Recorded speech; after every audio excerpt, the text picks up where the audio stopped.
నమస్కారం వార్తలకు స్వాగతం ముందుగా ముఖ్యాంశాలు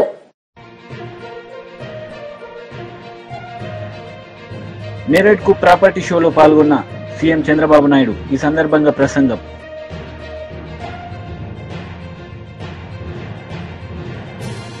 మాజీ మంత్రి Botsa Satyanarayana press meet TDP నేతలపై ఫైర్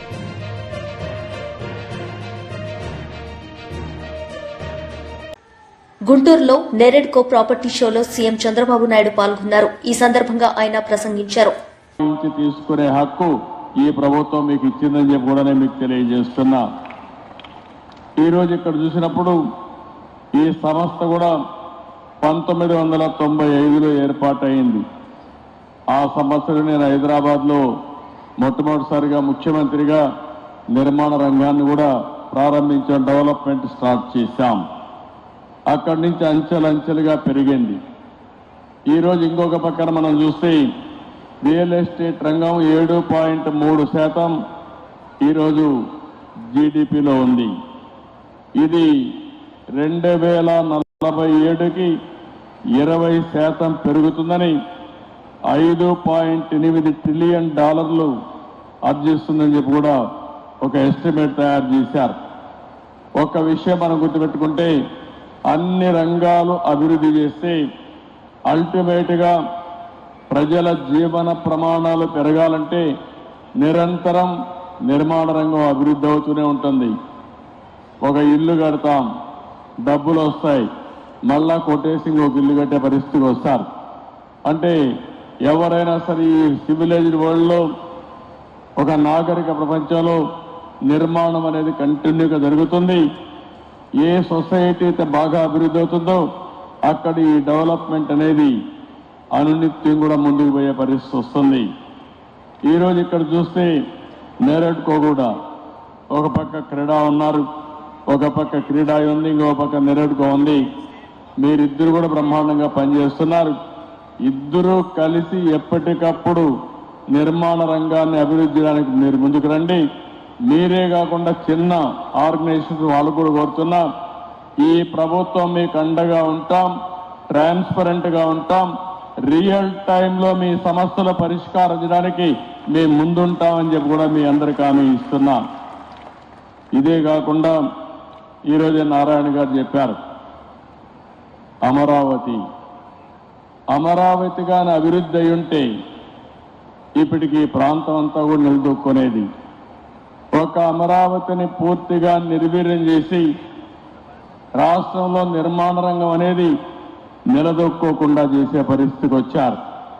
ఇంకో పక్కన ఎక్కడ చూసినా డెమాలిషన్ చేయడం, భయభ్రాంతులను చేయడం, ఇలాంటి చాలా కార్యక్రమాలు కూడా జరిగాయి. 5 సంవత్సరాలు నేను చూశాను. అన్ని రంగాల కంటే నిర్మాణ రంగం పూర్తిగా దెబ్బతినే పరిస్థితికి వచ్చింది. ఈరోజు మళ్ళీ మీరు చూసినప్పుడు ఈ 7 నెలలే మేము వచ్చిన తర్వాత 7 నెలలు అయింది. బిల్డ్ ఏపీ అనే నినాదంతో ఈరోజు మనందరం ముందుకు పోతున్నాం. నిర్మాణ రంగానికే కాకుండా అనుబంధ రంగాల్లో అన్నిటికీ ప్రాధాన్యత ఇచ్చాం. ఈ ప్రాధాన్యత వల్ల ఎక్కడికక్కడ ఒక పద్ధతి ప్రకారం ఇవన్నీ జరిగే పరిస్థితికి వస్తున్నాయి. మీరు ఒక పక్కన చూస్తే నా జీవితంలో ఎప్పుడూ చూడని విధంగా ఈరోజు భూ సమస్యలు వచ్చాయి. నాకు వచ్చే 100 పిటిషన్లు వస్తే అందులో 60-70 ల్యాండ్ రిలేటెడ్ సమస్యలే వచ్చాయి. రికార్డ్స్ తారుమారు చేశారు, భూ కబ్జాలు చేశారు, ఒకరి భూమిని ఇంకొకరు రాహించారు. కడాన సొంత ఒక ల్యాండ్ టైటిలింగ్ యాక్ట్ కూడా తీసుకొచ్చి ఇష్టానుసారంగా చేస్తే అవన్నీ రద్దు చేసి ఈ ల్యాండ్స్ అన్ని మళ్ళీ ప్యూరిఫై చేయాలంటే చాలా సమయం తీసుకొచ్చే పరిస్థితి వచ్చింది. నేను మిమ్మల్ని అందరూ కూడా నిర్మాణ రంగంలో ఉన్నారు కాబట్టి ఇప్పుడే తిరుపతిరావు గారు కానీ మీ వాళ్ళందరూ చెప్పారు, ఒక మాట చెప్పారు, మేము తప్పు చేయం, ఎవరైనా మాలో తప్పు చేసే వాళ్ళు ఉంటే గట్టి చర్య. కేఏ పాల్ మీడియా సమావేశం నిర్వహించారు. ఈ సందర్భంగా ఆయన మాట్లాడారు. Angry with the officers when he himself is the responsible.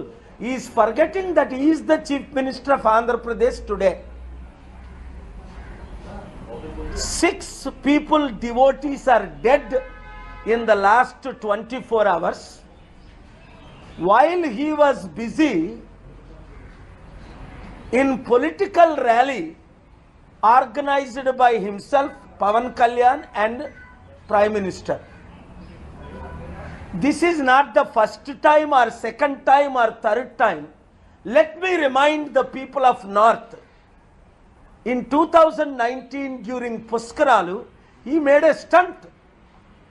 He went with the equipment and he caused 23 deaths and many injuries. Directly, Chandrababu Naidu was responsible. Did he learn anything? No. Again, he conducted another political rally in Kandukur, where in a small corner illegally they obtained permission, brought thousands of people. Immediately there itself, 8 people were dead on December 29th, 2022. Again, within 3 days, same similar rally at Guntur. Within 3 days, I don't understand how the police gave permission. I went there. Again, 3 people were dead. Then again, illegally they conducted a rally where Tarak Ratna, heartbreaking story this is, in July 2023, died in a miserable way, and they try to cover up. If the list goes on, and yesterday and day before yesterday, when 6 people died, why 6 people died at Tirupati temple? It is a clear evidence. It is the pure negligence of Chandrababu Naidu as a chief minister. Number 1, they were busy conducting political rally, bussing thousands of police to Visakhapatnam. And what they were doing? Praising each other, forgotten all the promises they have given to the people of Andhra Pradesh. Unemployment skyrocketing, debt 13 lakh crore, farmers committing suicide, women committing suicide. More important is steel plant being sold. Chandrababu Naidu, Pavan Kalyan, Narendra Modi 2014 gave a promise, special status for Andhra Pradesh. They have forgotten that, which is beneficial to 6 crore people. Instead, they are not ashamed. Chandrababu Naidu, Pavan Kalyan are not ashamed, praising each other, forgetting people's promise.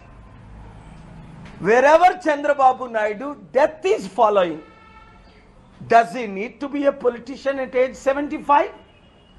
Narendra Modi ji on September 17th is planning to resign, because that's what RSS is calling for, BJP is calling for. But Chandrababu Naidu is much older than Narendra Modi.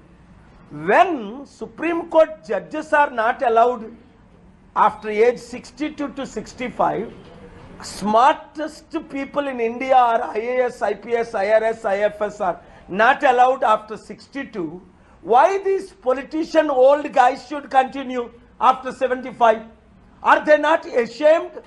మాజీ మంత్రి Botsa Satyanarayana media సమావేశం నిర్వహించారు. ఈ సందర్భంగా పలు అంశాలపై ఆయన మాట్లాడారు.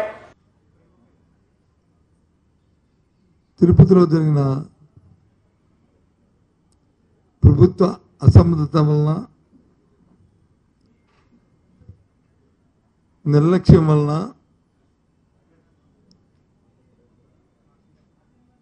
ఆరుగురు నిండు ప్రాణాలని బలిగొన్న మైనం మనందరికీ తెలుసు. ఈరోజు ఈ వైకుంఠ ఏకాదశి నాడు ఆ దేవదేవుని దర్శించుకోవడానికి లక్షలాది మంది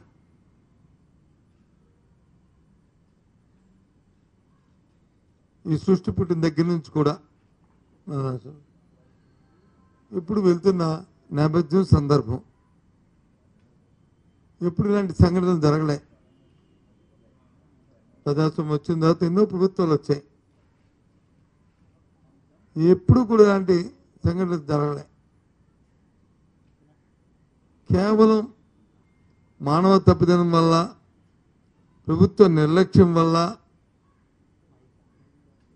వాళ్ళ తాలూకు అనాలోచితమైన దురుద్దేశాల వల్ల జరిగిన కార్యక్రమం ఇది. 6 చనిపోవడం, 40 మంది క్షతగాత్రులు అవడం నిజంగా చాలా బాధాకరమైన అంశం ఇది విషయం. అయినప్పటికీ నేను చూసాం, ముఖ్యమంత్రి గారు వెళ్ళారు, వారితో పాటు వారి తాలూకు బృందం, మంత్రులు ఒక 6 మంత్రులు, వారితో పాటు వారి డిప్యూటీ ఉప ముఖ్యమంత్రి మరి బృందం అంతా కూడా వెళ్ళింది. వెళ్ళి వారు ప్రత్యక్షంగా పరోక్షంగా చూశారు. వారి మాటలు కూడా విన్నాం. వారు చెప్తుంది ఒక విషయం ఏంటంటే, ఈ జరిగిన సంఘటన అంతటినీ దేవస్థానం బోర్డు అధ్యక్షుడు ఉన్నారు, వారు అంటారు ఇది దైవ నిర్ణయం అని అంటారు. అసలు నాకు ఏమనాలో అర్థమాలే.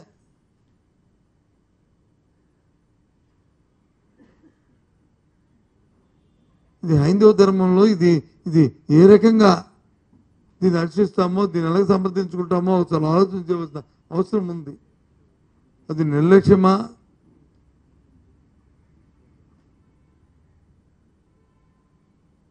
ఈ కార్యక్రమం నాకు అర్థం అవ్వలే.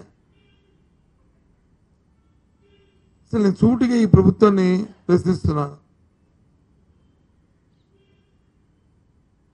ఎంతసేపు నిన్న చూస్తున్నాను ముఖ్యమంత్రి గారి తాలూకా ఆయన తాలూకా ఆహాలు భావాలు, వాళ్ళతో మాట్లాడిన విషయాలు, ఆ సందర్భాలు, వాళ్ళ దగ్గర నుంచి తెలుసుకుంటున్న విషయాలు, తిరిగి మీరు వ్యక్తపరుస్తున్న అభిప్రాయాలు అన్నీ కూడా చూశా. లక్షలాది మంది భక్తులు వచ్చి ఈ రోజున అక్కడికి వస్తారు, దేవుని దర్శించుకుంటారు. ఈ రోజు నుంచి వాళ్ళు నిన్న మొన్నటి నుంచే తిరుమలకు వచ్చి దానికోసం కాచుకొని ఉంటారు అనే విషయం ముందు నుంచి తెలిసిన విషయమే కదా. అసలు ప్రభుత్వం తరఫున ఎప్పుడైనా ఒక రివ్యూ అని చేశారా దీని మీద? ప్రభుత్వం తరఫున ఒక సమీక్ష అనేది జరిగిందా? ఎందుకు అడుగుతున్నా అంటే, ప్రభుత్వం తరఫున జరిగిందా అని. బోర్డుకున్న పరిమితి చాలా పరిధి తక్కువ. వాళ్ళ పరిధిలో ఒక కలెక్టర్ కానీ, ఒక ఎస్పీ కానీ, ఒక డిఐజీ కానీ, లేదు ఒక మెడికల్ అండ్ హెల్త్ ఆఫీసర్ కానీ. మాజీ మంత్రి అంబటి రాంబాబు మీడియా సమావేశం నిర్వహించారు. ఈ సందర్భంగా పలు అంశాలపై ఆయన మాట్లాడారు. అక్కడ ఉన్నటువంటి టీటీడీ ధర్మకర్తలు, టీటీడీ బోర్డు సభ్యులు ఎంత చక్కగా గొప్పగా దాన్ని చూసుకుంటున్నారు పవిత్రంగా అనేటువంటి మాట అనేక సందర్భాల్లో మనం ఇంటూ వస్తున్నాం. అలాంటి అత్యంత పవిత్రమైన, ప్రపంచంలో గొప్ప దేవాలయాల్లో ఒకటి అయినటువంటి తిరుమల తిరుపతి దేవస్థానంలో ఏదైనా చిన్న విషయం జరిగినా అది చాలా ఇబ్బందికరంగా మనము భక్తులు ఫీల్ అవుతాం. దురదృష్టం, ఊహకందనేటువంటి అంశం, మొన్న తిరుమల తిరుపతి దేవస్థానానికి సంబంధించినటువంటి వైకుంఠ ఏకాదశి సందర్భంగా వైకుంఠ ద్వార దర్శనానికి భక్తులు వెళ్లేందుకు టోకెన్లు జారీ సందర్భంగా తొక్కిసలాట జరగటం, 6 భక్తులు మరణించటం, అనేక మంది అస్వస్థులు కావటం అనేది చాలా పెద్ద విషయం. ఇది ప్రభుత్వాలు, ప్రజలు, భక్తులు, దేశంలో ఉన్న ప్రతి వారు కూడా చాలా సీరియస్గా తీసుకోవాల్సినటువంటి అంశం. ఇలాంటి అంశాలు మళ్ళా తిరిగి శ్రీ శ్రీ శ్రీ శ్రీ ఏడుకొండల స్వామి వారి సన్నిధిలో జరగకోకుండా అన్ని జాగ్రత్తలు మనం తీసుకోవాల్సినటువంటి పరిస్థితులు ఉన్నాయని ఈ సందర్భంగా నేను మనవి చేస్తున్నా. జరిగిన విషయం ఏదో చిన్న విషయంగానో, లేదు మర్చిపోయే విషయంగాను, లేదు చూసి చూడనట్టుగా వదిలేసే విషయంగాను, లేదు చిరు ఉద్యోగులు 2-3 సస్పెండ్ చేసేసి పంపించే విషయంగాను దీన్ని భావించడం అనేది చాలా ప్రమాదకరం, చాలా బాధాకరం. అలా చేస్తే ప్రజాస్వామ్యంలో ప్రజలు క్షమించరు, భగవంతుడు శ్రీ వెంకటేశ్వర స్వామి కూడా క్షమించని ఈ సందర్భంగా నేను మనవి చేస్తున్నా. ఆ విషయాలను నేను ఎందుకు చెప్తున్నానంటే, ఈ సంఘటన జరిగిన వెంటనే రాష్ట్ర ముఖ్యమంత్రి నారా చంద్రబాబు నాయుడు గారు హుటాహుటిన బయలుదేరి వెళ్ళారు. అక్కడ విచారణ చేశారు, తప్పులు తెలుసుకోవడానికి ప్రయత్నం చేశారు. అక్కడ మృతుల కుటుంబాలని, క్షతగాతులైన వారిని కూడా పరామర్శించేటటువంటి ప్రయత్నం చేశారు. ఇవన్నీ కూడా మనం మీడియాలో చూసాం. ఆ తర్వాత మళ్ళీ పవన్ కళ్యాణ్ గారు వెళ్ళారు, ఉప ముఖ్యమంత్రి గారు. ఆయన కూడా పరామర్శించారు, ఆయన కూడా మీడియాతో మాట్లాడారు.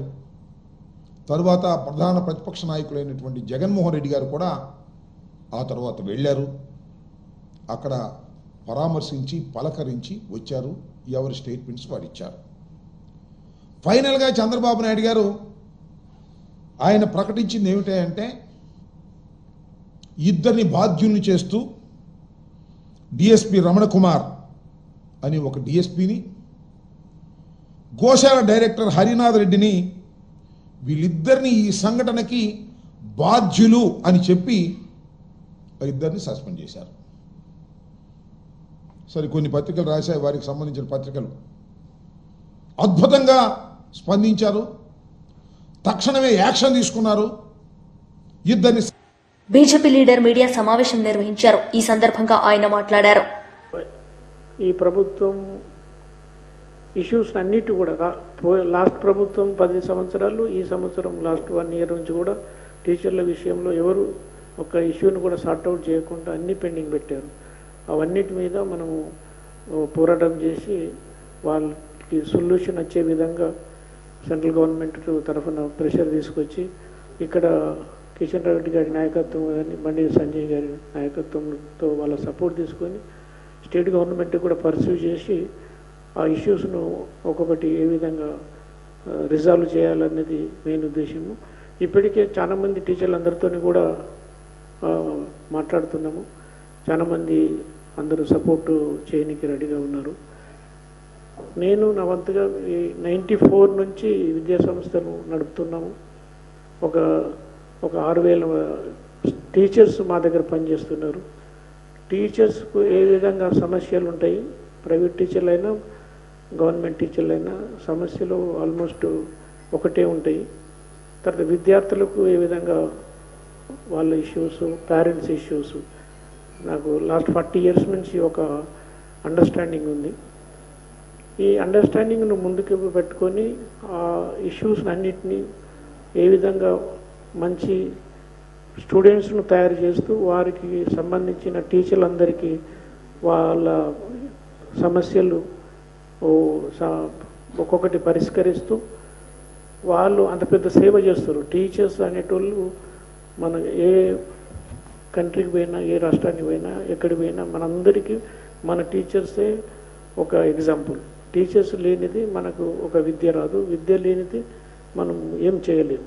అంటే ఒక పొలిటీషియన్ లీడర్ కావాలంటే పొలిటీషియనే కాకుండా లీడర్షిప్ క్వాలిటీస్ను పెంచడం, చదువు నేర్పడము, జ్ఞానం నేర్పడం ప్రతి టీచర్స్ అది ఇంపార్టెంటు. ఎట్లయితే మన టీచర్స్లో మన డాక్టర్ సర్వేపల్లి రాధాకృష్ణన్ కానీ, అబ్దుల్ కలాం గారు కానీ, మీరు ఎవరికి చూసినా కానీ వాళ్ళు ఒక గ్రేట్ ఎగ్జాంపుల్స్. అందులో భాగంగానే మన టీచర్స్ కూడా వాళ్ళకు సరైనంత సమయం ఇచ్చేస్తూ ప్రతి ఒక్కరూ కొంతమంది టీచర్స్ స్టూడెంట్స్ను మంచి పౌరులుగా చేస్తున్నారు. నేను కూడా విలేజ్లో ఒక నార్మల్ ప్రైమరీ స్కూల్, అంటే మా విలేజ్లో ఓన్లీ క్లాస్ 3rd వరకు ఉండే. తర్వాత నెక్స్ట్ విలేజ్కి ఒక 5 kilometers నడుచుకుంటూ పోయి అప్పన్నపేట అనే విలేజ్లో 10th వరకు చదువుకొని అక్కడికి వెళ్ళి కరీంనగర్లో ఇంటర్మీడియట్ కంప్లీట్ చేసుకొని మళ్ళీ ఉస్మానియా యూనివర్సిటీలో ఇంజనీరింగ్ చేశాం.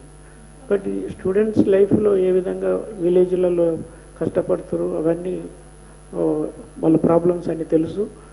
తర్వాత అందులో టీచర్స్ కూడా ఏ విధంగా సమస్యలు ఉన్నాయి అంటే ప్రైమరీ టీచర్ కానీ, డిగ్రీ కాలేజ్ కానీ, జూనియర్ కాలేజ్ కానీ, యూనివర్సిటీ టీచర్స్కు ఉన్న సమస్యలన్నీ ఒకవేళ నన్ను ఎలెక్ట్ చేస్తే అవన్నీ సమస్యలు పాసిబుల్ వేలో సొల్యూషన్ తీసుకురావడం అనేది నా లక్ష్యము. ఈ లక్ష్యంలో నా వంతుగా మ్యాక్సిమం కృషి చేస్తాము. అయితే గవర్నమెంట్ పార్టీ, కేంద్ర పార్టీ, మన స్టేట్ పార్టీ. వార్తలు ముగించే ముందు ముఖ్యాంశాలు మరోసారి. నేరేడ్ కు ప్రాపర్టీ షోలో పాల్గొన్న సీఎం చంద్రబాబు నాయుడు. ఈ సందర్భంగా ప్రసంగం.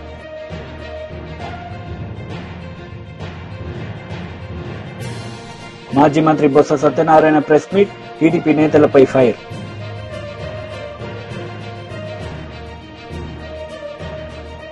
ఈ వార్తలు ఇంతటితో సమాప్తం. తిరిగి ప్రసారమయ్యే వార్తల్లో మళ్లీ కలుద్దాం. అంతవరకు సెలవు. నమస్తే.